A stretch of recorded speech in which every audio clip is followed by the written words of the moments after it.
Hi Matthews, welcome to 5.5. In yesterday's lesson, 5.4, we took radical equations and we solved them. So we figured out where radical equations basically hit the ground or have x-intercepts. In 5.5, we're going to perform function operations.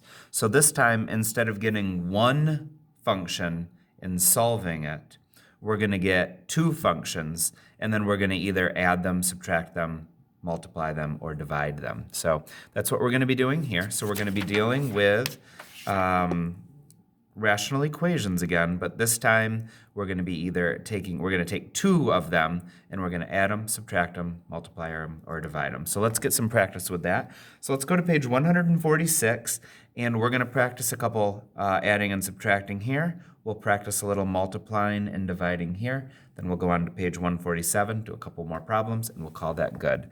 So we are adding function f and g. Let's do it. So we've got function f. So f plus g of x. Okay, so let's add function f and g. So let's take function f right there. We'll just write it down right there. So negative 1/2 times the third root of x, plus, we want to add that to function g. Function g is this one. So plus 9/2 times the third root of x. So that's what we're looking at there. All right, so I'm noticing that these are like terms. They're both third roots. So I could combine these. So 9/2 minus 1/2 would be 8/2, and 8/2 is the same thing as 4. So f plus g of x equals 4 of these things. So 4 times the third root of x. All right, so we have just added them. So we have solved part of this. Now they want to know, evaluate f plus g for the given value of x. So they gave us an x value of negative 1,000, and they want us to plug a negative 1,000 in here to see what we get. So let's do that. So if I take f plus g, and if I plug negative 1,000 into it, then that will equal 4 times the cubed root of negative 1,000. All right, so the cubed root of negative 1,000 would be negative 10. Negative 10 times negative 10 times negative 10 equals negative 1,000. So negative 10 times 4 is negative 40. So if I add those functions together, and then if I plug in negative 1,000, I get negative 40. All right, so I've just added the functions, and then I have evaluated for the value. Okay, so now let's subtract these two things. So we've got f minus g of x. So we'll start with f, which is equals negative 1/2 times the third root of x. And now we want to subtract g. So we're going to go minus 9/2 this time. Minus 9/2 times the third root of x. And that equals, okay, so we still have like terms, but now we have negative 1/2 and negative 9/2. That makes negative 10/2. Negative 10 divided by 2 is negative 5. So we've got negative 5 times the third root of x. I'm just going to turn this a little bit more. There, now we can see all of that. Very good. So now I've subtracted them.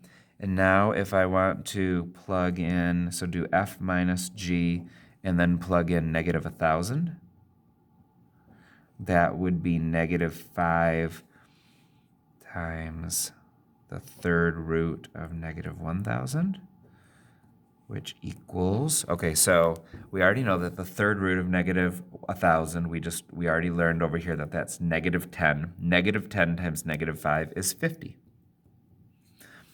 Okay, so there are our answers if you subtract them. Cool. Okay, so I added them and I subtracted them. Then I plugged in the values.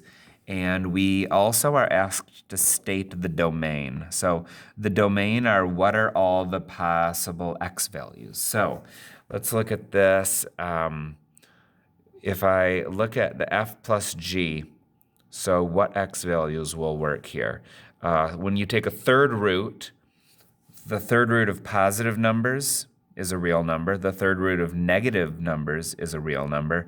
So no matter what number you put in here for x, you're not going to have any problems. So the domain for this one is all real numbers. So I'm going to put a domain of all real numbers.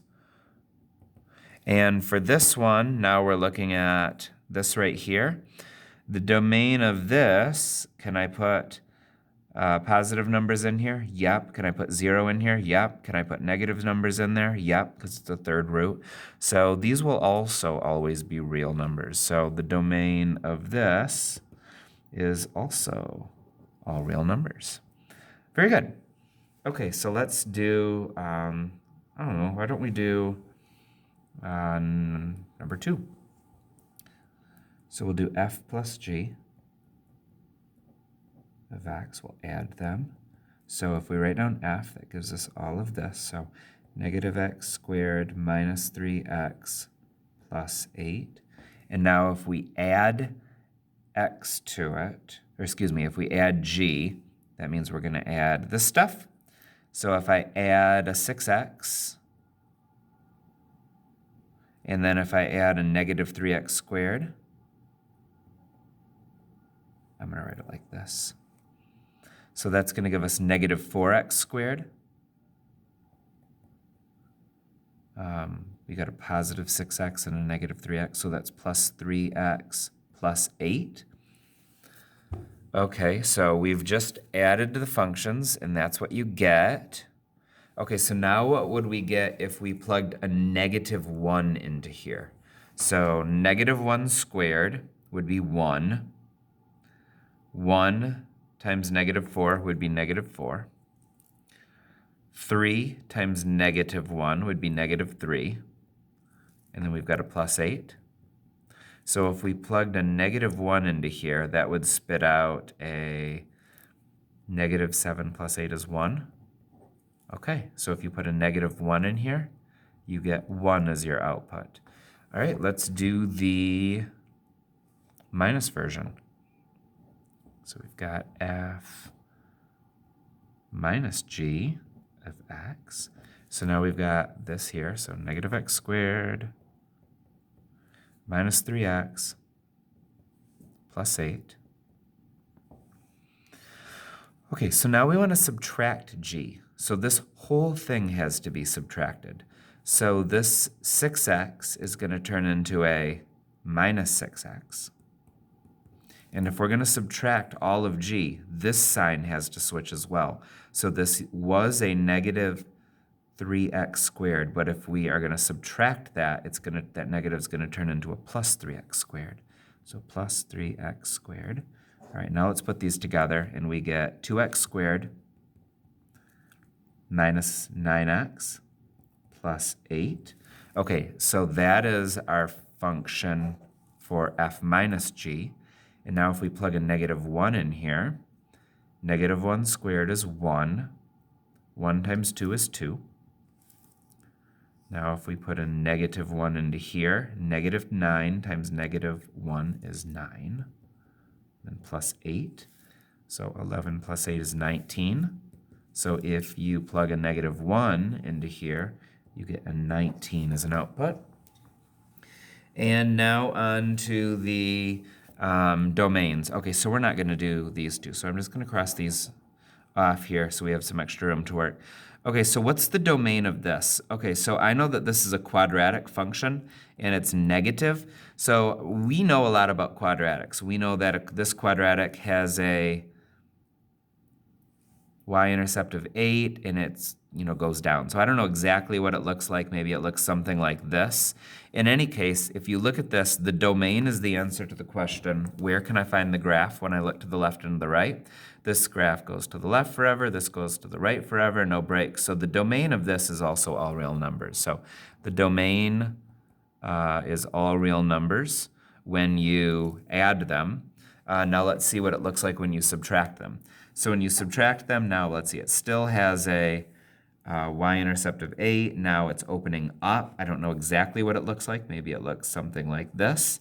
In any case, the graph goes to the left forever. It goes to the right forever. So the domain is all real numbers. So domain is all real numbers.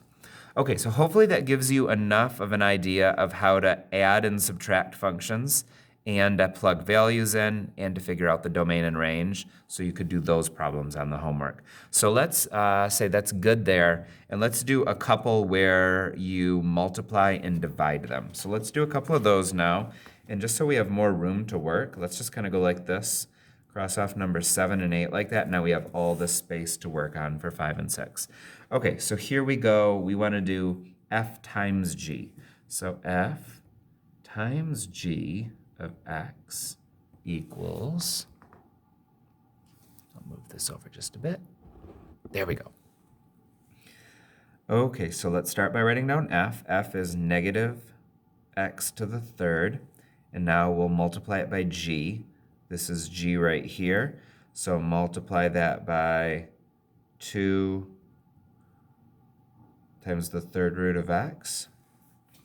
Okay, let's simplify that a little bit. That is the same thing as negative 2 times x to the third times x to the, I'm going to write this as, this is the same thing as x to the 1/3. Okay, so I could actually simplify that a little bit more, because when you're multiplying powers, you add the exponents. So that is the same thing as negative 2x to the 3 1/3. So that would be 10/3. There. So if I multiply f and g, I get negative 2 times x to the 10/3.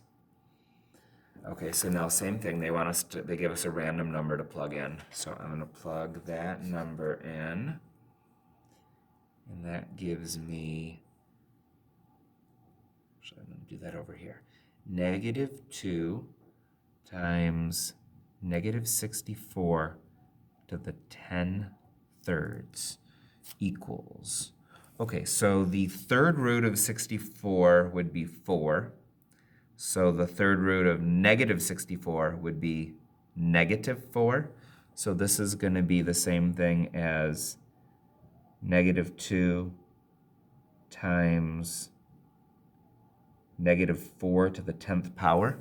I cannot do that in my head. So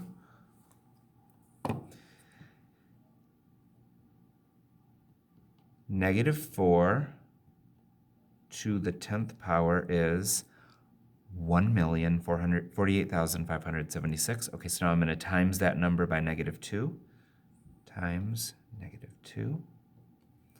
So the output, so if we have an input of negative 64, the output would be negative 2,097,152. Is that what the answer key has? Yep, we got it. Okay. What is the domain of this? Okay, so what would this look like to have negative 2x to the 10/3 power?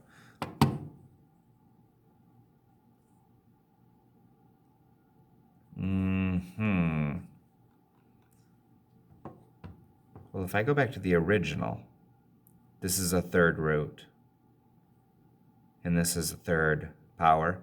So can you take this, you know, if you take these to a negative, it's just going to turn into a negative number. If you take the cubed root of a negative number, that's also just a negative number. None of these turn imaginary, do they?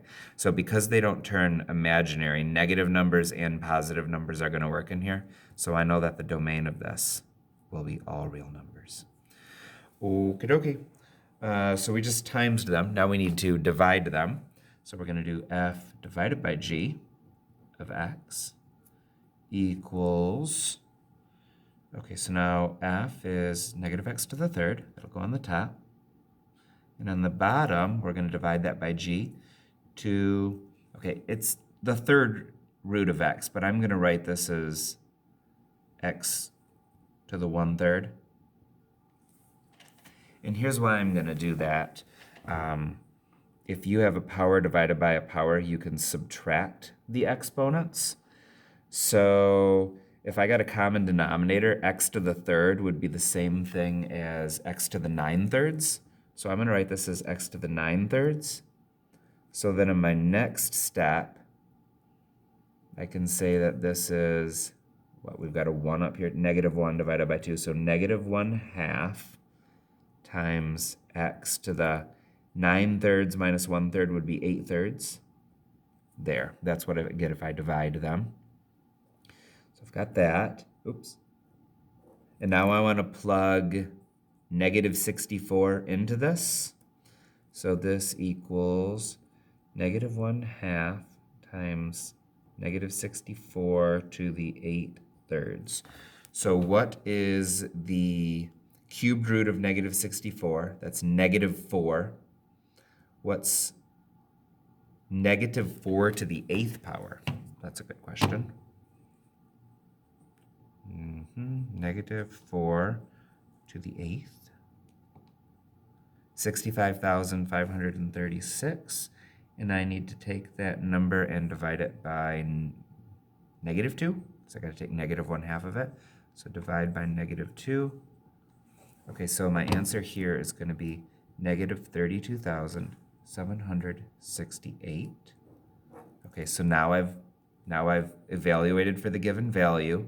Okay, so finally I have to state the domain. Okay, so these are, again, third roots. Third roots can turn negative. They can be positive. They can be anything. So this is going to be a domain of all real numbers.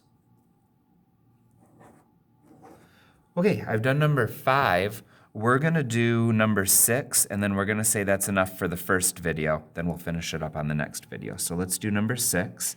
So that is going to give us f times g. Oops, f times g of x.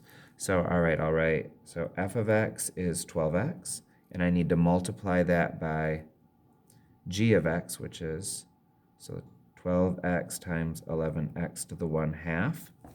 That's the same thing as 12 times 11 is 132. This is x, so it's like x to the 2/2. X to the 2/2 times x to the 1/2 would be x to the 3/2. There. So now I've multiplied them. Now I need to plug a 4 in and see what I get. So 132 times 4 to the 3/2. So the square root of 4 is 2. 2 to the 3rd power is 8. So it's 132 times 8, which is 1,056. So 1,056 is what you would get if you divided f by g and then plugged in 4. Okay, so now we're going to, multiplied them. Now we're going to divide. So f divided by g of x equals, so now the 12x goes on the top, and the 11x to the 1/2 goes on the bottom. Okay, so x would be the same thing as x to the 2/2. So this would be 12/11. And then we would have x to the 2/2 divided by x to the 1/2 would just be x to the 1/2. So then that's going to give us x to the 1/2. Okay, so now that's what we get if we take f divided by g. So now we can plug in 4 to see what we get. So 12/11 times 4 to the 1/2. So that's the square root of 4, which is 2. So 12/11 times 2 equals 24/11. So now we've plugged in the value. Okay, so now finally we need to do the domain of each of these. So here we got a square root. And what happens if you take the square root of a negative number? It turns imaginary. So in this one, our domain, our x values cannot go negative, because if our x values go negative, this turns imaginary. So we're going to say that for this problem, the domain instead of being all real numbers, is going to be all the x's that are greater than or equal to 0. All right, that's given us a lot of practice at adding, subtracting, multiplying, dividing, plugging in values, and doing domain and range. That's a lot right there. So I'll see you in a bit for the next video, and we'll finish up there.